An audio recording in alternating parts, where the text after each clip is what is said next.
And we are back. We are back with Annitah Raey. Annitah Raey is our guest today on My Journey. And if you missed, just in case you missed it, she was sharing with us that at the age of 13, she ran away from home and she was in and out of their home in Limuru for a while. She even got into drugs. She started selling drugs. And she got to a place where she was telling us at the age of 15, 3 a.m. in the morning, they were attacked by men, her and her friend. And then we took a break. So, Annitah, tell us what happened after that. So you see, you're in Jivanji and you're scared to death. And I'm thinking, the first thing you're thinking, one of them is holding a knife. And I'm like, I'm definitely going to die. And my biggest fear is my mom doesn't know where I am at all. And I'm thinking, okay, you know, I don't know why people say your life flashes. It doesn't. You just get scared. And you're thinking of the people you love. And you're thinking, they actually have no idea where I am. I ran away from home. I've been rebellious. I don't listen. And if I listened, I would not be here. Let's start there. And these people don't think I'm Kikuyu, so they're speaking in Kikuyu, and I can hear every single word they're saying. And I'm telling myself, I am so dead. I am like, this is it. So one of them, I think he's the boss, weirdly, he was a shorter one. He's the boss, and he says, Ama we finish with her and give her to Kinakamau. And I'm like, that's it. I am totally dead today. And I can hear my friends screaming, so I'm double scared because I don't know what they're doing to her, why she's screaming that much. And I know me, when I'm scared all the time, I keep quiet. I freeze. I can't even speak. So I'm just there, quiet, completely quiet. So they took you and your friend? Yeah, her she was on the other side. So you can just only hear her screaming, but I don't know where she is. But you can hear her screaming. And it's weird because she was screaming very loudly and nobody even took notice, actually, because there were people maybe walking around, matatus, taxis. Nobody took notice, actually. And so one of them is the one who decided to abuse me, and the other one was just like a bodyguard, just standing there, like, don't move, I'll cut your neck. Do you know how scary that is? So abuse, you mean you were like sexually... raped me, yes, he raped me. And one of them kept saying, after he's done, like, wear your clothes, we want to take you to where Kamau is. And I don't know who's Kamau, and I'm really scared. Then when you're coming out of Jiwanji, there's like a big hole there. Then you're coming out and find my friend seated there. Now her clothes are torn apart. She's bleeding. I think they really beat her up because she was screaming, she was fighting. She was way older than me. And she seated there, and it was really now shaking. And they start talking, and they're like, "I'm to watch. It was in the kitchen too." They actually escorted us, by the way, to the other side where we were going. I am so scared. The only thing I want to do is actually go home. At that point, I just wanted to go home to my mom's home, not even where I was staying. So we went, took a taxi. One of the taxis we knew in town, he took us to Mary Stopes Hospital. We went, got checked, and the doctors were like, "Can you please go and report this because it's a rape case?" Yeah. But I'm so scared. I don't want to report anything. I don't want to tell anyone because I'm thinking to myself, the first question is, ulikuwa unafanya nini nje saa hiyo? It's 3 a.m., you're 15 years. Haufai kuwa shule, you know. I decided I'm not going to discuss it. 2 weeks later, I went back home, not saying anything, not talking to anyone. I went home and I told my dad, I want to go back to school. Everybody was like, why the change of heart? Kind of like a turning point. Yeah, I want to go back to school. Everybody was like, are you sure you're going to stay in school? I was like, can you take me back to school? And I went back to school. It was in May. I went back to school in May. I didn't disturb anyone anymore. I became a quiet person, which was so weird. I became reserved. I started trying to commit suicide in the house, and nobody knows. I tried 5 times, taking different things. Okay, my mom was wondering what's going on. Sometimes I wake up, I'm throwing up. She thinks maybe I'm pregnant. Then sometimes she doesn't understand what's going on. So you took pills? You wanted to die? I took pills. I took concussions of the weirdest things. God. And nothing happened. Even the last time I went to church, our Catholic church, I was like, you know what? I want to die in church. If I don't die this time, that's it. I'm not going to try again because it's tiring. And I didn't die. So after high school, I'm 17 now. I'm like, I still don't want to stay with my mom because I can't even talk to her. Immediately after high school, I got married.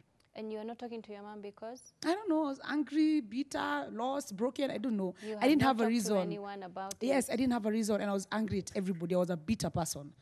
So immediately after school, I wanted to get away from home so bad. I just got married to a person who was 10 years older than me. He's from Limuru like me. So I just got married. For me, that was everything. I didn't want to stay at home. I wanted to have my own house. I just wanted to get away from it all. So start afresh. So I jump into a marriage. Now, this is the problem. You get into a marriage, you're drinking, your husband is drinking, and you're 17 years old. You have still not grown. You don't know what a marriage is. You don't know what it entails. And then somewhere along the way, he starts hitting me. And because we're raised kuvumilia ndio kila kitu, you're a good woman, you're a good wife, you don't want to say your marriage is not working. I stayed there for 4.5 years. He beat me for 4.5 years until one day I realized I'm going to die or he's going to die. We had a son and we were so angry at each other and bitter. We hated each other now. I could not stand seeing him. I thought of killing him every time I saw him. We were enemies in the house. And I realized I'm 21. I am 21. I should do something with my life. I'm a good writer. I do good scripts. I do good poems. Why am I wasting myself, drowning myself in alcohol with a man who beats me every day for no reason? You know, it doesn't make sense. Yeah. Sure. And I decided, you know what? I'm going to live with nothing. I have a 1.5-year-old son, and I'm going to live with nothing. Everybody was like, this man is giving you everything. You get driven to work sometimes. He picks you up. He takes you. What do you want? What do women want?